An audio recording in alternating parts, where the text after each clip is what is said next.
যে সূরা না পড়লে নামাজ হয় না, যে সূরাটা কোরআনের সবচাইতে দামি সূরা, ওই সূরাটার নাম কি? মুখস্থ আছে না সবার? আলহামদুলিল্লাহ পড়েন। এটা শুধু আমাদেরই না, অনেক হিন্দু ভাইদেরও মুখস্থ। চুয়াডাঙ্গায় আমার একটা প্রোগ্রাম ছিল, রাতে লক্ষ লক্ষ মানুষের সমাবেশ হয়েছে। রনি দাস নামে এক ছেলে কালিমা পড়ে মুসলমান হয়েছে। তা আমি ওকে জিজ্ঞেস করলাম, তুমি কি সূরা ফাতিহা পারো? সে বলে, আমিও পারি। সুবহানাল্লাহ পড়বেন না? কারণ এই সূরাটা এমন সূরা, এই সূরাটা যে আমরা কে কখন মুখস্থ করেছি, কবে, আমার বয়স তখন কত ছিল আমরা বলতে পারবো?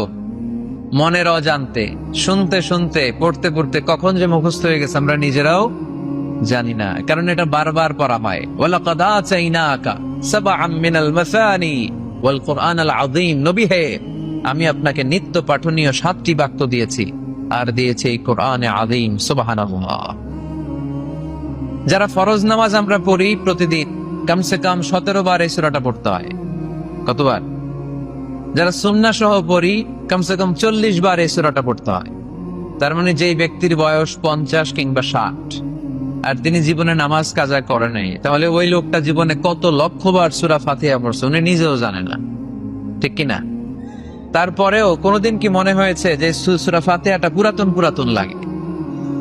এত পড়লাম লক্ষ লক্ষ বার, এখন আর আগের মতো টেস্ট পাই না, এরকম মনে হয়? গরুর গোশত পছন্দ করেন কে কে দেখি? তো এই যে গরুর গোশত, হ্যাঁ, গরম ভাতের সাথে ঝাল গরুর মাংস, আহা, ওই যে অনেকের জিহ্বায় পানি চলে আসছে। তো এটা অনেক মজাদার একটা খাবার, যদিও কোলেস্টেরল খুব হাই এটাতে। তো এই গরুর গোশত কেউ যদি আপনারা সকালবেলা দেয়, দুপুরে দেয়, আবার বিকেলে দেয়,